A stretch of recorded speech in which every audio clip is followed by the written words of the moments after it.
বিসমিল্লাহির রহমানির রহিম। সর্বপ্রথম আমি সেই মহান আল্লাহ তাআলার দরবারে শুকরিয়া আদায় করতে চাই, যিনি আমাকে আপনাদের মাঝে কিছু কথা বলার তৌফিক দান করছেন।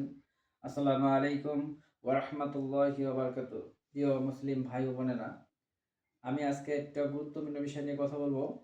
সেটি হচ্ছে সুখ, শান্তি। আমরা সুখ ও শান্তির খোঁজে পাগল পারা হয়ে আছি। আমরা সুখ খুঁজি, আমরা শান্তি খুঁজি। কোথায় সুখ, কোথায় সুখ? সুখটা কোথায়? সুখ কি জিনিস? এটা তো আমরা বুঝিইনি এখনো। সুখ কোথায় আছে এটা কি জানি আমরা? জানি না। সুখের স্থানটা কোথায়? এটা কি মার্ক করতে পেরেছি? না। আমি ছোট, ছোট কিছু এক্সাম্পল দিব। সেটা হচ্ছে যে যেমন ধরেন একটা মানুষের যদি একটা বাড়ি হয়, ওর সাধনা, ওর বাসনা, ওর কামনা যে বাসাটা হলেই মনে হয় আমার জীবনে সুখ আর শান্তি বিরাজ করবে। যখন বাড়ি আর গাড়ি হয়ে গেল, বাড়িটা হয়ে গেল, বাড়ি হওয়ার পর ওর আরো চাহিদা বেড়ে গেল। ওর সাধনা, বাসনা আমার আরেকটা বাড়ির প্রয়োজন। যখন এই আশা আর বাসনা সাধনার মধ্যেই কিন্তু সে থাকলো, সুখ আর পাইল না। আবার যখন সে আবার পরবর্তী যে বাড়িটা সে আশা করলো হয়ে গেল, এরপরে কি হলো? সে একটা গাড়ি কিনতে চায়। আবার যখন একটা গাড়ি হয়ে গেল, তখন ওই গাড়িটা ওই যখন আপডেট কোনো ভার্সন আবার নেমে আসলো কোনো গাড়ি, তখন তার ওই আপডেট ভার্সনের চাহিদা এবং আকাঙ্ক্ষা বেড়ে গেল। তার মানে যেটা কিনলো এটা পচা, এখানেও সুখ নাই। আবার যে একটা গাড়ি কিনলো, সেইখানেও সে সুখ খোঁজে। আবার একটা বাড়ি কিনলো, পাওয়ার পরে আবার যখন আপডেট কোনো বাড়িঘর চলে আসে তখন এটাকে কি লাগে? খারাপ লাগে। তাহলে সুখ কোথায়? সে তো সুখের আশায় ছুটছে। ছুটছে তো ছুটছে। সুখ কোথায়? প্রিয় মুসলিম ভাই বোনেরা, আমাদের এই বিবেকটাকে একটু কাজে লাগাই। সুখ পৃথিবীতে নেই। সুখ কোনো ভোগবিলাসী পৃথিবীতে নেই। সুখ ইহকালের সুখ পাওয়ার ইহকাল হচ্ছে সুখ পাওয়ার স্থান নয়।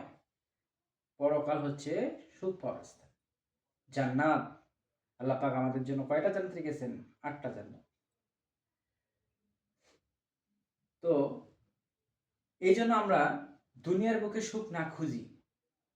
আপনার আপনার জীবনের জীবনটাকে নিয়ে একটু এনালাইসিস করে দেখেন না, যে সুখ আছে কিনা? সুখটা পাওয়া যায় কিনা? যেমন মনে করেন আমাদের সামনে কোনো একটা দিবস চলে আসতেছে। দিবসের পূর্বে আমরা কি করি? আনন্দের একটা দিন চলে আসতেছে। আনন্দের পরে কি আমরা সাজগোজ, পোশাক-পাতি, সুন্দর, সুন্দর জিনিস তৈরি করি। যেদিন আনন্দের দিনটা আসে, সেদিন কি আসলে যেরূপ আশায় আপনারা যে সুখটা বেঁধেছিলেন, ঐরূপ সুখটা কি সেই দিন উপলব্ধি করা যায়? পাওয়া যায়? না, থাকে না। কারণ দুনিয়ার দিনে তো সুখ নেই। সুখটা আখিরাতের জীবনে আছে। আমাদের এই মনুষ্যত্বকে বিগতটা একটু ভাবি না, একটু জাগ্রত করি না, একটু ভালো করে ভাবি। তো আসুন আমরা সুখের পেছনে না ছুটি। সুখ কোথায় আছে? হ্যাঁ, দুনিয়াতে সুখ পাওয়া যাবে, সেটা ভোগ বিলাসে না, ত্যাগে, বিশ্বের জন্য। যেমন ধরেন, আপনি যদি মন থেকে অন্তর থেকে কোনো গরিব একটা মানুষের সহযোগিতা করেন, তাকে হেল্প করেন, দেখবেন ওই জায়গাতে তাকে যে হেল্পটা করলেন, ভেতরে যে সুখটা পাইলেন, এটা অনাবিল। এটা পৃথিবীতে কোনো কিছু দিয়ে কিনতে পারবেন না, এই সুখটা। আপনি আমার কথাটা আপনার জীবনের সঙ্গে মিলায়ে দেখেন। আপনি কোনো অসহায় মানুষের পাশে দাঁড়ালেন, কোনো অসহায় গরিব মানুষের পাশে কিছু দিলেন। এই দেওয়ার মাঝে যদি আপনার নেক নিয়ত এবং নেক উদ্দেশ্যে যদি আপনি দিয়ে থাকেন, দেখবেন আপনার এই অন্তরে যে সুখটা উপলব্ধি করবেন তা দুনিয়ার সমস্ত সম্পত্তি দিয়েও মানে অর্জন করা যাবে না। সুখটা কোথায়? অন্যের মাঝে, অন্যের দায়। সুখটা কোথায়? আল্লাহর অন্যের বান্দার হেল্পিংকে, অসহায় বান্দার সহযোগিতায়। তো আসুন, এই সুখ নিয়ে আমি অনেক কথা বলতে পারতাম। আমি এত কথা বলব না। এই সুখ পৃথিবীতে দুনিয়াতে কোনো সুখ নেই। সুখ আসলেই রয়েছে পরকালে, আখিরাতের জান্নাতে। তাই আসুন দুনিয়ার সুখের পেছনে না ছুটি, দুনিয়ার শান্তির পেছনে না ছুটি, দুনিয়াটাকে বিসর্জন দেই, দুনিয়াটা ত্যাগ করি।